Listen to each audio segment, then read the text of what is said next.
Senhores telespectadores, este programa vai ser emitido no tempo da Páscoa. Eu começo, portanto, por desejar a todos os que estão a ouvir-me, uma Páscoa feliz. A Páscoa é uma das grandes festas do mundo. É o tempo que comemora a ressurreição da vida. É o tempo da primavera. É o tempo em que dialbam nas vinhas os primeiros pântanos que vão dar a uva. É o tempo em que a vida ressurge. É um tempo de alegria. Eu não organizei um programa próprio para o domingo de Páscoa, é claro, mas arranjei um programa diferente. Acho que devíamos sair daquele passado remoto em que temos andado e hoje vou-lhes falar de política. Política, não no sentido que a política tem, este partido, aquele partido, não, mas no sentido de explicar as raízes políticas que agora regem o nosso país. Bom, e o melhor lugar para isso, claro que era o Palácio de São Bento. Palácio de São Bento, que eu vi lá de fora, é uma grande fachada neoclássica. A gente pensa até século XIX, não é XIX, é XX. Aquele já trabalho do Ventura Terra, uma coisa neoclássica, muito nobre. Bom, mas isso é tudo uma adaptação, porque inicialmente isto era assim um grande, mas lúgubre convento de frades de São Bento. Os frades de São Bento vieram para aqui e isto que chamava-se o convento de São Bento da Saúde. Da saúde, porquê? Também isso tem uma história engraçada. É que no século XVI havia com frequência grandes epidemias de peste em Lisboa. Olhem, em 1569, que é exatamente o ano em que o nosso Camões volta do seu longo exílio no Oriente e volta a Lisboa, as pessoas estão aqui a morrer, mas a morrer às centenas por dia. E é claro, quem pode, foge, sai do centro da cidade à procura de ares mais saudáveis. Aqui todo este vale verdejante, estas ladeiras a caminho lá da Estrela, tudo isto eram olivais, vinhedos, terras agradáveis, era um lugar de saúde. Portanto, foi para este lugar de saúde que os frades trouxeram o seu convento. Bom, e aqui edificaram um convento muito grande, um pardieiro, ao meio tinha uma igreja. Olhem, isto que agora estão a ver, que é a entrada nobre da Assembleia da República, era a antiga igreja do convento dos frades beneditinos. E aqui estiveram muito tempo, até à Revolução Liberal de 1820. É até curioso, porque em 1820 os frades não foram expulsos dos conventos. Essa ordem de extinção das ordens religiosas só vem a acontecer depois da Guerra Civil, em 1836. Portanto, em 1820, os frades estavam aqui, mas resolveram ir-se embora. Fugiram daqui, foram para Tibães. Também não se sabem as razões, mas enfim, eles saíram daqui e foram para Tibães.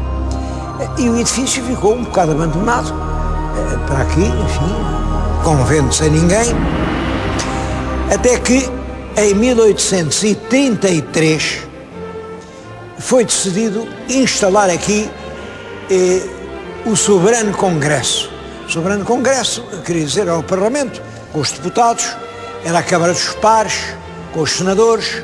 Bom, era, portanto, o grande órgão legislativo do Estado.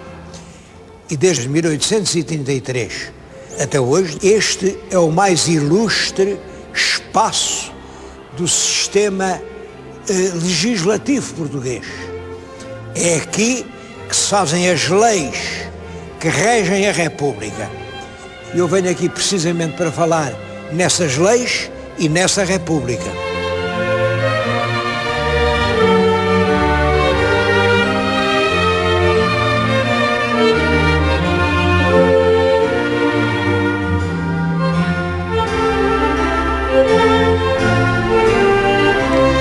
Eu utilizo esta palavra república no sentido de nação politicamente organizada. Porque, é claro, a nação pode se organizar sob forma república ou sob uma forma monárquica. E quero-lhes dizer que as instituições parlamentares em Portugal são muito mais antigas do que a República. A nossa República, toda a gente sabe, foi proclamada em 5 de outubro de 1910. Ora bem, o liberalismo, com, portanto, a exigência de um Parlamento, é de 1820. É a Revolução de 1820, no Porto. É essa Revolução que diz, faz-nos falta uma Constituição, até na proclamação que foi feita, escreve-se isto: a falta de uma Constituição é a origem de todos os nossos males. Portanto, feita a Revolução, convocaram umas cortes constituintes para fazer uma Constituição. O que estão agora a ver atrás de mim é um grande quadro, chama-lhe uma luneta, da autoria de um mestre Veloso Salgado, que representa precisamente a reunião das primeiras cortes constituintes.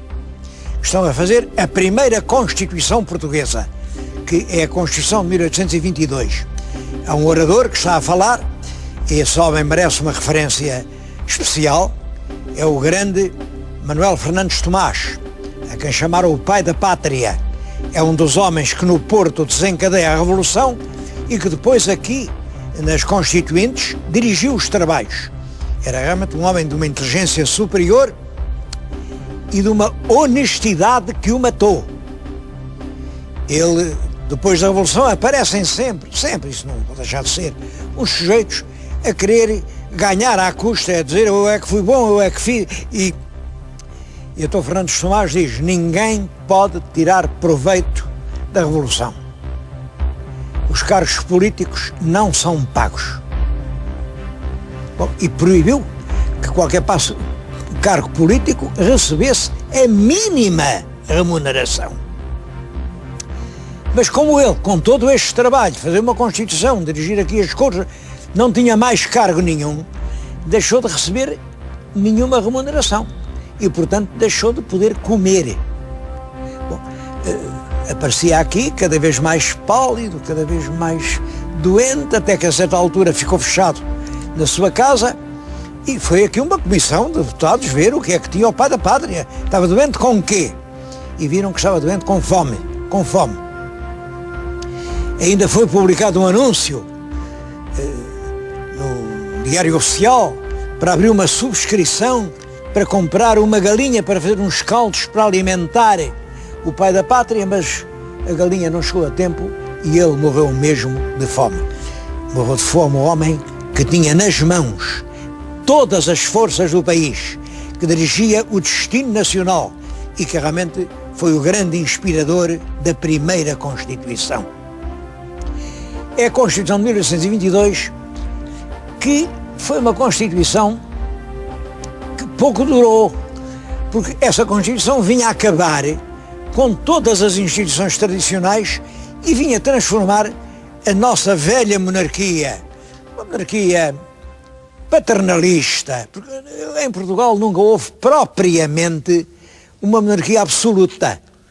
Houve épocas de poder absoluto, sem dúvida.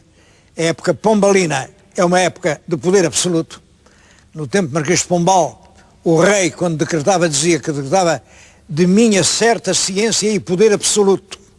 Bom, mas a verdade é que a nossa história tinha repelido um pouco o absolutismo. O rei Dom João V era um homem sem vontade própria, ele chegou ao ponto de querer ir ao estrangeiro e não deixaram, os ministros não deixaram, um governo sempre fraco. Antes de Dom João V, o pai dele foi o Dom Pedro II, também por causa da guerra com a Espanha, também nunca pôde ter um poder forte. A bem dizer, aqui o absolutismo que dominou em certos Estados europeus, em Portugal, só na época pombalina é que existe. Mas também morre o Pombal, veio a Dona Maria I, é uma senhora, realmente as forças, a nobreza, os homens ricos, os burgueses, enfim, um poder absoluto não existia. O próprio Dom João VI É um bom homem, bonacheirão, que faz o que lhe diz. Até o ditado era que faz o que lhe diz e come o que lhe dão.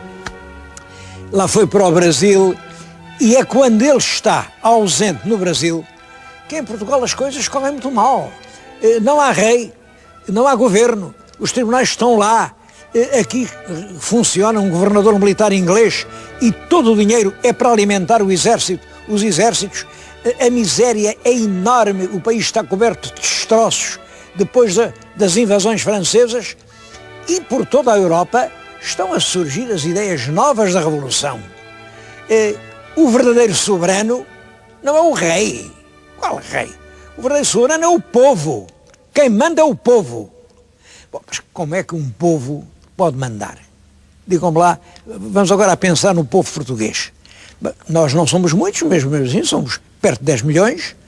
Como é que se pode, para decidir isto ou aquilo, ir a pedir a opinião dos 10 milhões? Não pode, não pode. Então, todo esse povo tem que indicar uns representantes. É esses representantes que se chama deputados. E o conjunto dos deputados eleitos pelo povo é que pode falar em nome do povo. É por isso que depois, na Constituição de 1822, o Parlamento, que era o conjunto dos deputados, chamava-se Soberano Congresso. O Soberano Congresso. O Congresso Soberano. O Congresso é que governava. Os deputados eram eleitos de 2 em 2 anos e o rei tinha que fazer o que eles diziam. É certo que o rei é que era o chefe do executivo, o rei é que nomeava os ministros, mas os ministros tinham que executar, daí a palavra executivo, executar rigorosamente as ordens do Parlamento. E se o Parlamento dissesse que não concordavam com a forma como o executivo estava a executar, era o governo que se ia embora. O rei não podia dissolver, não podia convocar. Não. Bom, era realmente portanto, uma Constituição rigorosamente parlamentarista. O soberano era o Congresso. Devo-lhes dizer que isso causou uma forte reação e essa primeira Constituição monárquica, a de 1822, pouco tempo vigorou. Pouco tempo. Logo em 23, portanto, poucos meses depois, há uma revolta, as forças de direita, portanto, as pessoas que sentiam os seus interesses em perigo, os seus privilégios ameaçados, até a tradição, porque a tradição é uma coisa importante, a tradição estava a ser fortemente abalada, toda essa gente se revoltou, os regimentos saem de Lisboa, vão para Vila Franca, para exigirem que fossem restituídos ao rei os seus inauferíveis direitos. Ficou até conhecida como a revolta dos inauferíveis. Inauferíveis quer dizer direitos de que ninguém se pode apoderar. Bom, o caso é que o próprio rei, o Dom João VI, também acabou por aderir à Revolução, também foi a Vila Franca, por isso se chama a Vila Francada, em 1823, e a Vila Francada acaba com a primeira experiência constitucional portuguesa, que pouco durou, e voltamos àquela monarquia paternalista e bonacheirona do senhor Dom João VI. O próprio rei Dom João VI, nessa altura, prometeu que ia fazer uma outra Constituição. Bom, mas não chegou a fazê-la. Ele viveu ainda mais 3 anos, ele morreu em condições um pouco misteriosas. Em 1826, sem Constituição. Bom, quem vai herdar, ele tem 2 filhos, como sabem, 2 filhos varões e várias filhas. Um está em Portugal, é o Dom Miguel, outro está no Brasil e é imperador do Brasil, porque proclamou a independência brasileira, é o Dom Pedro. Bom, mas o Dom Pedro é o mais velho, e o filho primogênito é o natural herdeiro da coroa. Mas como é que ele vai ser ao mesmo tempo soberano no Brasil e em Portugal? Os brasileiros não aceitam isso, não aceitam isso. Os brasileiros estão contentes com a sua independência e não querem voltar a unir-se. Compreende-se perfeitamente isso. Então, Dom Pedro resolve fazer uma coisa. Abdica os seus poderes de soberano na filha, Dona Maria da Glória, e em vez da tal Constituição, que tinha sido votada nas Cortes, é ele próprio quem outorga quer dizer, concede, enfim, generosamente atribui ao povo português uma nova Constituição. Chama-se isso a Carta Constitucional.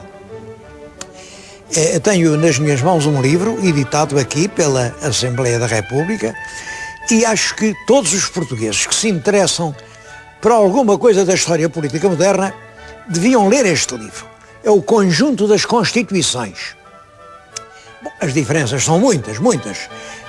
Eu vou-lhes só ler aqui esta mais importante, que diz que os poderes políticos, isto era em 1822, os poderes políticos são três: o legislativo, o executivo e o judicial.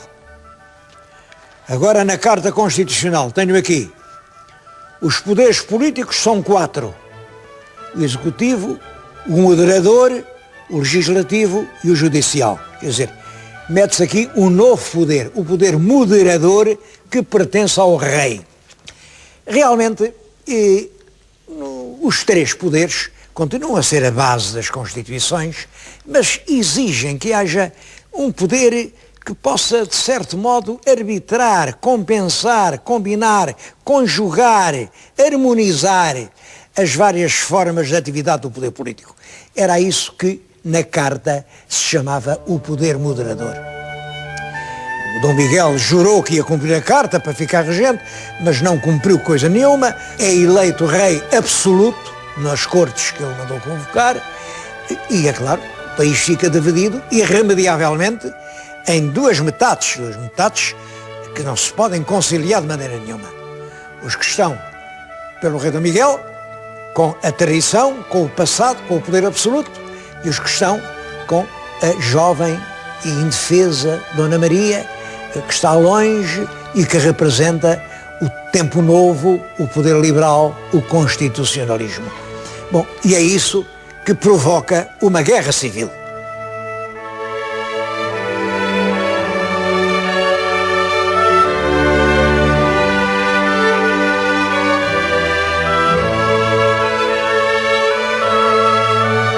Eu já noutros programas falei nessa guerra civil.